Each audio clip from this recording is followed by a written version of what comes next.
Hey everyone, today I'm going to be doing a lash lift tutorial with an added bonus lash Botox application. So first we're going to start off by cleansing the lash area. Make sure you're using an oil-free makeup remover and then damp cotton rounds to remove any excess makeup, dirt or oils. Or you can also use lash brushes, but today we're just using a micro tip little applicator stick.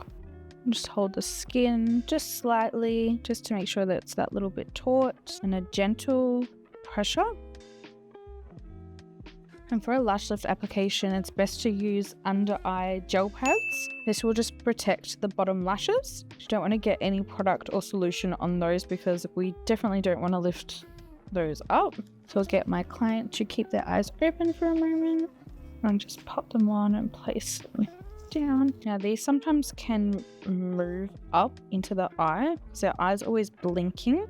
So if you do notice them creeping up, just keep adjusting them throughout the service and always check in with your client and see how they're feeling with them on. How's that? Is that comfortable? Mm-hmm. Keep your eyes closed for a second for me. And now a tip to open these ones as well is you can almost bend it and snap it up, and then that will give you a lip to open it up.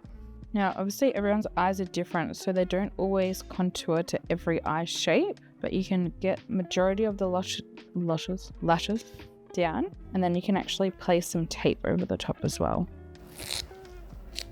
And then just open again. How does that feel? Does that feel like it's digging in at all? No. So you may have to adjust a few times, but that's okay. Just make sure that you're checking in with the client, that they're comfortable, because that's the main priority.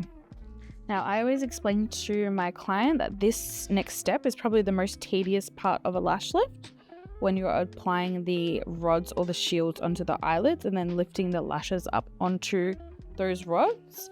It can take a little bit of time just to make sure that they're stuck in the right place and to separate everything.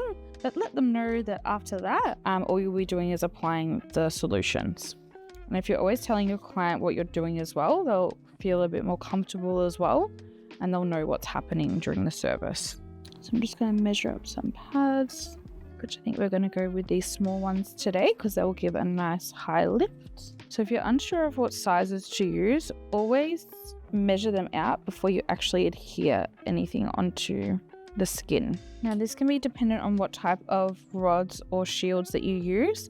Some do require a little bit of adhesive to remain on the eyelid, but some don't require anything. So it will just really be dependent on what brand that you're using. And we want to get up there as close to that lash line as possible. Now keep in mind that the eye area is a very delicate area, so always just be careful of the pressure that you're using. How's that feeling? It's okay. Mm-hmm. Now, because we need this to be right flush along that lash line, obviously not everyone has the same shaped lids. So if you do need to maneuver, the best thing to do is actually pull up that brow bone and you almost wiggle that shield downwards. Now, because this is actually in the corner of the eye, it's not going to implicate the lash lift too much because there aren't any lashes that close to this end to place up on there. And then we're going to start to pop the lashes up onto the shields. So you can use an adhesive or a balm. And today I'm going to be using the balm for the lashes. I just find the balm I like to use more so if their lashes aren't too coarse or dense. And it's just because it's easier to remove the solution at the end of the treatment. So same thing to get them up on the rods. You can just slightly pull the brow bone or even the rod just up, and that will give you a better range to be able to lift those lashes up. Now I find it much easier to work in small sections as well, and be super careful with this end lashes. Sometimes when you're trying to lift them up, they can slightly tug or pull, and then the eyes can start to water, which is normal, but we want to avoid the eyes watering too much because it can affect the solution. And you can use a range of different tools to do this as well. You can use disposable items, you can use like metal tools that you'll sterilize and disinfect in between each client. It's really personal preference. I just always go in just with a little bit of water on a cotton bud or cotton tip and just get off that excess residue in any area that it might have built up. And then you would go over and do this exact same steps on the other eye. Same thing, apply that silicone shield on the other side. I like to use tweezers just to hold the very tops. Now for every client, this won't happen on the first go. So don't get stressed, just relax, take your time. You want to make sure that you get it perfectly along that lash line because then you're going to get a better result of the lash lift. So I'm not happy with that one, so I'm just going to go in again and remove that adhesive, and you can do that with just a little bit of damp water on a cotton tip. There's always got to be one. And if it does keep lifting, just apply a little bit more adhesive just in that top corner and just hold it down slightly. And then we're going to start to lift up the other side up onto the rods. So same again, you can just hold that area up. And now sometimes there may be some little ones that get hooked underneath. So make sure that you do get them out very gently. And I find that working from the very base or root of the lashes and then almost like wiggling up can help to get them nice and flat against that shield. Alright, and then check over any areas, make sure that they're all lifted up nice and straight. This is a good time as well to let your client know of the condition of their lashes too. And that's not necessarily a bad thing, but always let them know how long you're going to be leaving the products on for. The longer you leave it on for, generally they will have thicker and coarser lashes, and then you would leave it on for less of a time if they have thinner lashes.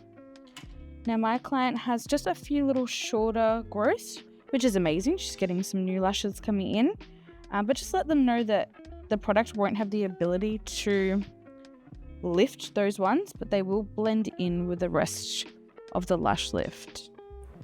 How's that feeling? You all good? So make sure you have everything you need out and ready to go, and that will make the process run a lot smoother. And start your timer before you apply it. So you'd have your timer open, press start, and then have your little tool ready to apply the product. So we're going to be leaving this solution on for 8 minutes. And you just use a little amount and just dab that into the area. So you don't want to go too high up because you will damage the tails of the lashes, but you don't want to be going right on the lash line or the root of the lashes, because then the product may go into the eye and it will irritate the area. And generally, because you've applied it on this eye first, you would then remove it off this eye first as well. And always discuss with your client the importance of, processing times and why you have chosen the time you have. My client has good lashes, but they're not so much thin and they're not so much thick. So that's why we're doing a medium processing time, because as much as, lash lift products are going to help to enhance the eyes and the lashes and give you a curled effect without having to curl them, it's still a chemical process. They can be over processed or under processed, and that may cause damage to the lashes. So that's where you can advise them on products that they can use to help with their aftercare. So this is things like lash growth serums or lash oils, hydrating mascaras. Definitely no products that contain alcohol, because that will dry out the hair. Perfect. And we'll let that cook. Now this time is a great time where it's optional. You can place cling wrap or cling film over the eye area. You can place a tissue over the area, or something that's going to help to diminish the light, because then it will be a bit more relaxing for your client as well. Sorry, Candy's going off. So always let your client know that the timer will be going off so that the noise doesn't startle them. Or you can also have it on mute and just make sure that you're checking it more frequently.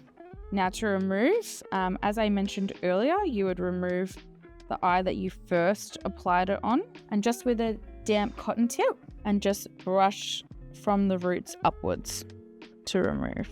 Now some products can say to not use anything that's damp because they don't want the water to affect the lash lift, but I suggest to definitely use water. The only reason is because if you're not using water, how are you removing that solution off the lashes?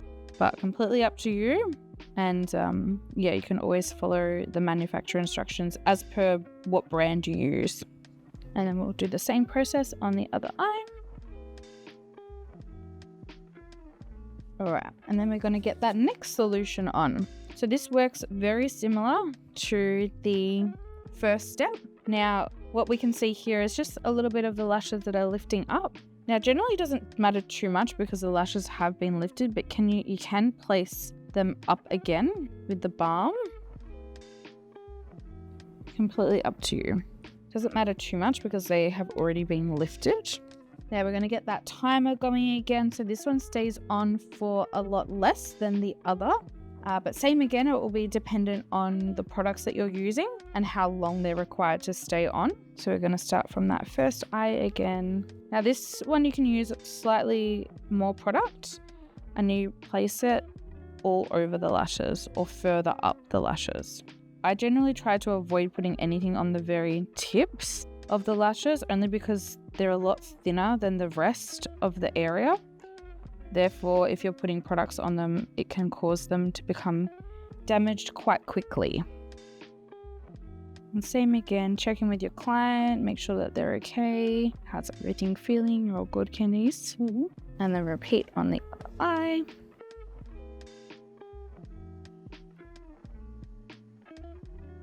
So you'd leave that timer on. Generally for shorter processing lash lifts, you can still offer things like scalp massage or hand massage. I personally don't offer them for the shorter lash lifts that I perform on clients.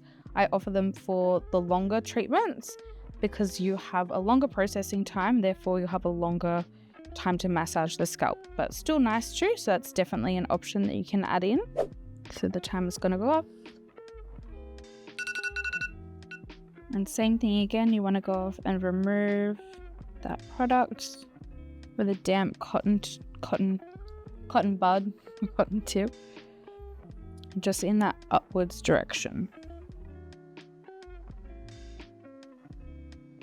And you want to make sure that this is really thoroughly removed because you don't want to leave any product in the area that can cause anything to keep processing.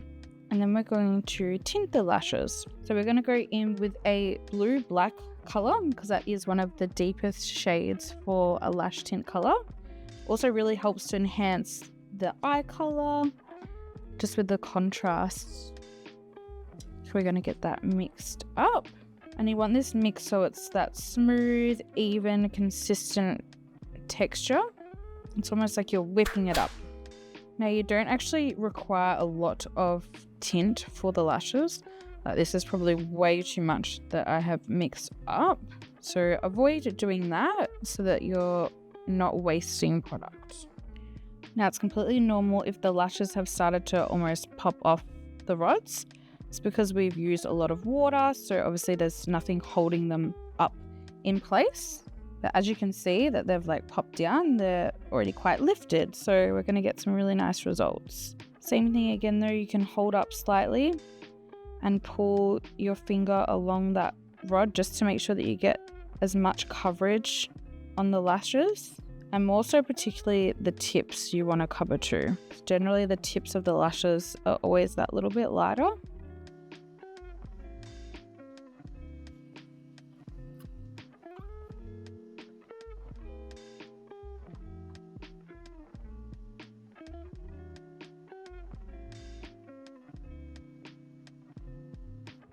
Now tinting the lashes, generally you can leave on for around up to 15 minutes, but because we've done a lash lift, the lashes become much more porous. So the color will actually dye the lashes much quicker. So 5 minutes is generally long enough. So the timer will be going off again. You can always stop it before it does go off as well. And again, you'll be removing the tint with a damp cotton bud or cotton tip.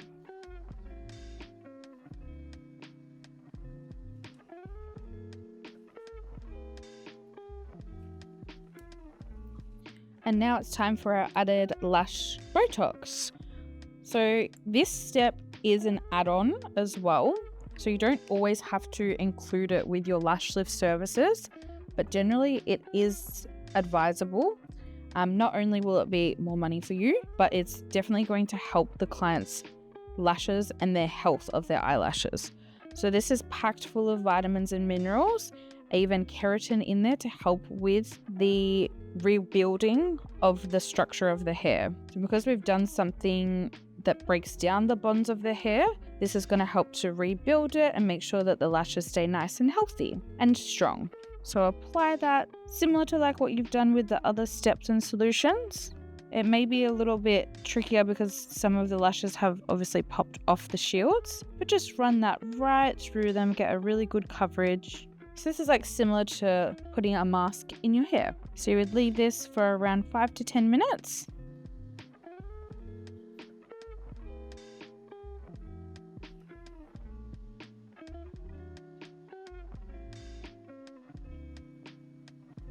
And we're going to pop that timer on again. 5 minutes later. And then that timer will go off again, so you can stop it before it does. Now, I like to remove the excess residue with a dry cotton bud and then remove the remaining with a damp cotton bud.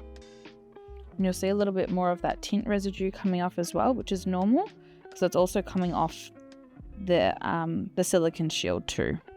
And then go in with those damp cotton buds.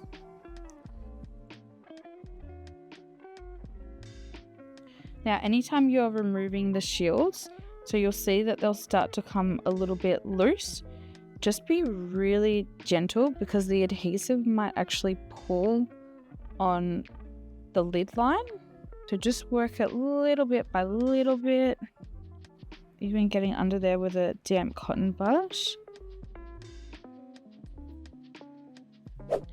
Now, I like to pull the eye up, so I feel like you get a better range of getting any residue that might be on that inside of the lid line.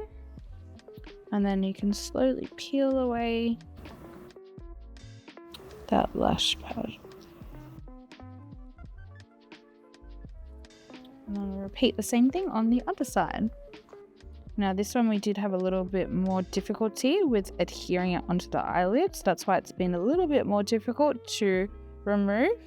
And you may have to go back again because sometimes you might think that you've removed all of the adhesive, but it can dry again and then become tacky on the skin. So always just keep an eye on that. Sometimes I've even had clients say that some tackiness can a bit later on, like when they're home. But just let them know that they can do the same thing. They can use a damp cotton bud and just rub it really gently on the area. And then we're going to go in with our last step, which is like your step 3. And this will just be an aftercare serum just to help lock in all that moisture of the previous mask. And I like to brush this through with a spoolie.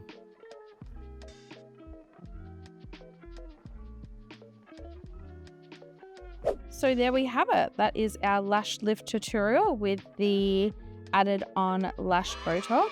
They're looking beautiful and hydrated, a nice gorgeous curl, and see how that tint really does bring out even the eye color itself as well. So make sure that you like, comment and subscribe and hit that notification bell to see more future videos. Thanks everyone.